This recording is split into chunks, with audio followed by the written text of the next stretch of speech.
Mining gadgets have been out for a bit, but haven't seemed to be well received by the Star Citizen community. So I've decided to do some dedicated mining with the gadgets and see for myself. What were my results? Well, it wasn't as bad as people made them out to be. In fact, I was a little impressed. But it wasn't without its drawbacks either. So let's talk about the pros and cons of mining gadgets.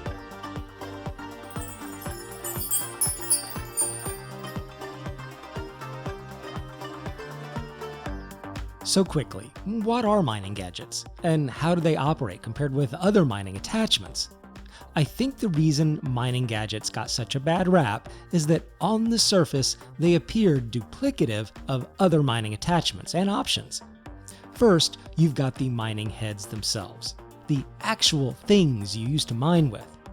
They each come with various buffs and debuffs to things like rock resistance, stability while mining, fracture of the window size, the rate of fracture, and other parameters that I won't be covering in depth in this video. If you're not familiar with those things, it's enough to know that they are all things that influence how you're able to mine, either positively or negatively. There are also mining consumables. These are attachments you can put in the mining heads that also influence, in one way or another, the same set of parameters that come innately with the mining heads. These consumables are exactly that. They only have a few uses before they are consumed and subsequently discarded. A variation of these consumable attachments are mining head attachments that aren't used up and give a permanent buff with debuff side effects, just like the consumable attachments. Because they are permanent, they aren't as powerful and are more expensive than the consumables, but essentially alter the same parameters as the consumables and the mining heads themselves. It seems this duplicity is at the heart of most of the comments regarding the displeasure with the mining gadgets. Mining gadgets do basically the same things. They influence the parameters that make it easier to mine a rock, along with some sort of negative debuff side effect. But in my view and experience, that's where the similarity stops. Now, I do understand what the community is saying. If the devs were going to introduce another thing that influences mining, why did the mining gadgets have to cover the same parameters as what already exists that influence all these other mining parameters? The argument makes sense.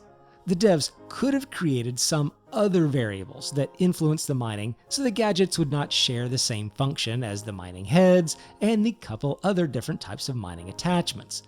But given that they didn't, why would a person need these gadgets and want to use them? They are, after all, fairly expensive compared to the consumables. Well, there's one important distinction that sets these mining gadgets apart. The mining heads and both types of consumables have to be attached while your ship is stored in its hangar at a station. The mining gadgets can be carried by hand and attached as needed directly to the rocks. Don't say it's fascinating. No. But it is interesting. Depending on how you approach your mining, this can be a huge advantage, allowing you to mine things that might otherwise not be doable with the loadout you chose back at the station before setting out. Now, before I go any farther, I need to explain that I completely understand the mining meta about using the Lancet, and then using a consumable to throw the mining range into the fracture zone, then hitting something else like a stampede to quickly break the rock before it drops out of the fracture range. I get that. I've done it. But that's not the only mining approach I'm talking about. I'm talking about the utility of the mining gadgets on what is potentially a much larger number of possible mining setups and configurations, and what might likely be a larger array of rock sizes. As more game balance and things come into the game, there may not be just a single go-to mining approach that is also largely focused on Quantanium. So I'm speaking more broadly to mining with other setups, including maybe just the default arbor laser that a person renting a Prospector might have to use, but they still want to get the most out of a mining run. So how do these mining gadgets work? You buy them and can store them in the inventory of your ship. You can also carry a variety of them or multiples of them if you want. To carry them, they seem to be a little big for putting inside of the backpacks, so you attach them on the outside of your body. Or like here, they attach to the underside of your backpack. Once you've approached your rock, you press 4, which is your gadget's hotkey, and pull out the mining gadget. If you have a multi-tool, it may get pulled out first. If it does, you just press 4 again and it should pull out the mining gadget. Once it's in your hand, you press and hold F. Look over at your right hand holding the gadget and select the Place function. It's now ready to attach.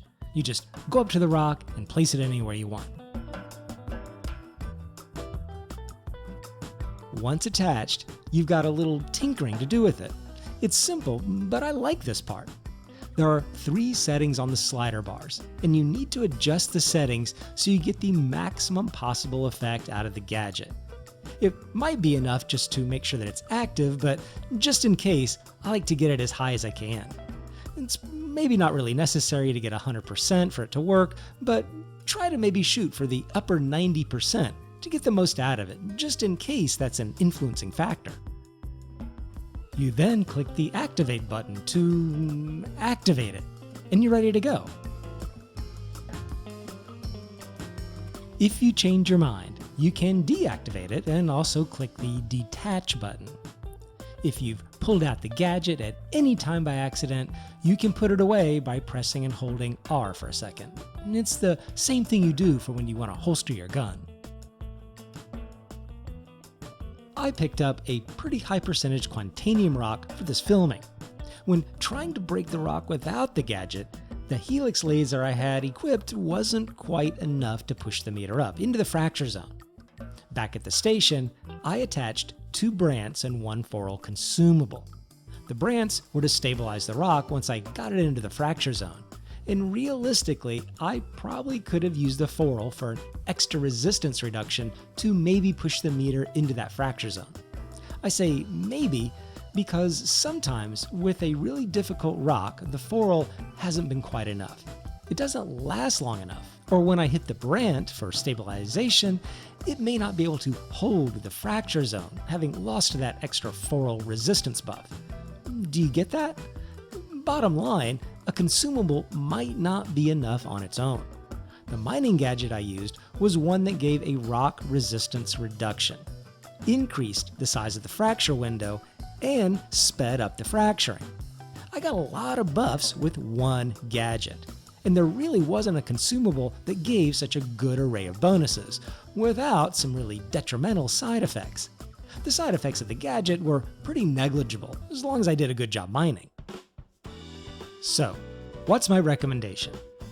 I was super impressed with the gadget's performance. It worked really well getting the laser into the fracture zone, and the array of gadget buffs helped me make the actual fracturing super easy when working alongside the brant consumable, or maybe others, for stabilization. Like I mentioned, the consumables seem to cancel each other out, with only having one active at a time. But the gadgets persist and allow that kind of stacked effect. You can use a gadget and a consumable to make things really easy. So at this point, the gadgets had 2 big positives. They could be applied as needed without the need to pre-configure at the station, and allowed the stacking of effects with consumables. One odd thing is the retrieval of the gadget. If they aren't destroyed during fracture, you should be able to retrieve them and reuse them. So place them off to the side of where you're fracturing. What is odd, and it's probably just a little imperfected mechanism in the game, but they seem to come loose and can be a little hard to locate floating in space. I've luckily found mine each time, floating around in space a few meters from the rock, but not without a little difficulty. I'd like to see it remain attached to the rock until I remove it. And being able to get them back is important, as the gadgets are roughly 10 times the price of a consumable, on the average. I like the gadgets, and can definitely see a niche for their use, even given their expense. At this point, I'm probably more concerned about losing a gadget to a random death or game bug than I am anything else, but my conclusion is that I'm going to keep using them, sparingly, as I've just found them really handy, easy to use, provided buffs greater than the consumables, they stacked and just worked really well. You could tell they made a big difference. Let me know in the comments how you feel about the gadgets, as I do get the whole controversy, and there is the cost and the potential loss consideration. Hope you enjoyed, and I'll be talking to you later.